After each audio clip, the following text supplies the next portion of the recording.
Halo, masih bersama saya Apoteker Vicky dari PT SS Jaya Group. Penanganan kaki pada penderita diabetes. Setiap pasien dengan diabetes perlu dilakukan pemeriksaan komprehensif kaki, minimal setiap 1 tahun meliputi inspeksi, perabaan pulsasi arteri dorsalis pedis dan diabilis posterior, serta pemeriksaan neuropati sensorik. Deteksi dini kelainan kaki pada pasien diabetes dapat dilakukan dengan beberapa penilaian karakteristik, yaitu yang pertama, kulit kaku yang kering, bersisik, dan retak-retak serta kaku. Yang kedua, rambut kaki yang menipis. Yang ketiga, kelainan bentuk dan warna kuku seperti menebal dan rapuh. Yang keempat, terdapat mata ikan terutama di bagian telapak kaki. Yang kelima, perubahan bentuk jari-jari, telapak kaki, dan tulang-tulang kaki yang menonjol. Yang keenam, bekas luka atau riwayat amputasi jari-jari. Yang ketujuh, kaki mati rasa, kesemutan atau tidak terasa nyeri, kemudian kaki terasa dingin, dan perubahan warna kulit kaki seperti kemerahan, kebiruan, atau kehitaman. Kaki diabetik dengan ulkus merupakan komplikasi diabetes yang sering terjadi. Ulkus kaki diabetik adalah luka kronik pada daerah di bawah pergelangan kaki yang meningkatkan morbiditas, mortalitas, dan mengurangi kualitas hidup pasien. Ini disebabkan oleh proses neuropati perifer, penyakit arteri perifer, ataupun kombinasi dari keduanya. Kaki diabetes dapat dibagi menjadi berbagai kelompok, yaitu yang pertama, kaki diabetes tanpa ulkus. Pasien kaki diabetes tanpa ulkus perlu mendapatkan edukasi untuk mencegah munculnya masalah-masalah kaki diabetes lebih lanjut. Beberapa poin edukasi tersebut antara lain adalah: yang pertama, hindari berjalan tanpa alas kaki di dalam ataupun di luar ruangan. Yang kedua, hindari penggunaan sepatu tanpa kaos kaki. Yang ketiga, tidak disarankan penggunaan zat kimia ataupun plester untuk membuang kalus.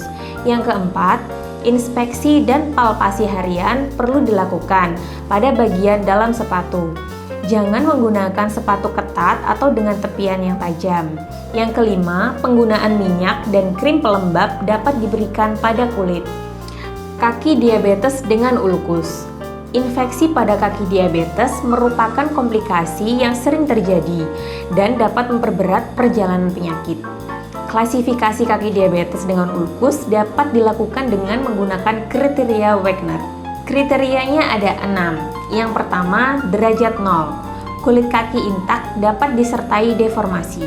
Derajat 1, ulkus superfisil pada kulit dan jaringan subkutan.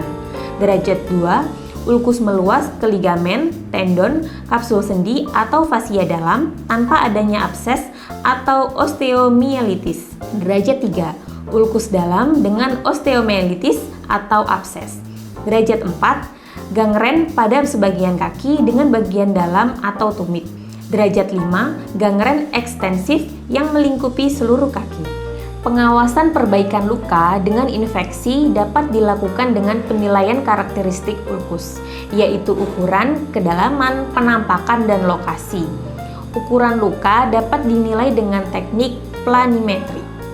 Klasifikasi infeksi pada kaki diabetes dapat ditentukan tanpa pemeriksaan penunjang, yaitu berdasarkan manifestasi klinisnya. Penaktalaksanaan kaki diabetes dengan ulkus harus dilakukan sesegera mungkin. Komponen penting dalam manajemen kaki diabetes dengan ulkus adalah: yang pertama, kendali metabolik. Pengendalian keadaan metabolik sebaik mungkin, seperti pengendalian kadar glukosa darah, lipid, albumin, hemoglobin, dan sebagainya. Yang kedua, kendali vaskuler. Perbaikan asupan vaskular dengan operasi atau angioplasti biasanya dibutuhkan pada keadaan ulkus iskemik. Yang ketiga, kendali infeksi. Pengobatan infeksi harus diberikan secara agresif. Jika terlihat tanda-tanda klinis infeksi, kolonisasi pertumbuhan organisme pada hasil usap, namun tidak disertai tanda-tanda klinis, bukan merupakan infeksi. Yang keempat, kendali luka. Pembuangan jaringan terinfeksi dan nekrosis secara teratur. Perawatan lokal pada luka termasuk kontrol infeksi dengan konsep membersihkan luka dari jaringan mati, kontrol inflamasi dan infeksi, menjaga kelembapan kaki. Yang kelima, kendali tekanan. Mengurangi tekanan karena tekanan yang berulang dapat menyebabkan ulkus, sehingga harus dihindari. Hal ini sangat penting dilakukan pada ulkus neuropatik. Pembuangan kalus dan memakai sepatu dengan ukuran yang sesuai diperlukan untuk mengurangi tekanan. Yang keenam, penyuluhan. Penyuluhan yang baik, seluruh pasien diabetes perlu diberikan edukasi mengenai perawatan kaki secara mandiri.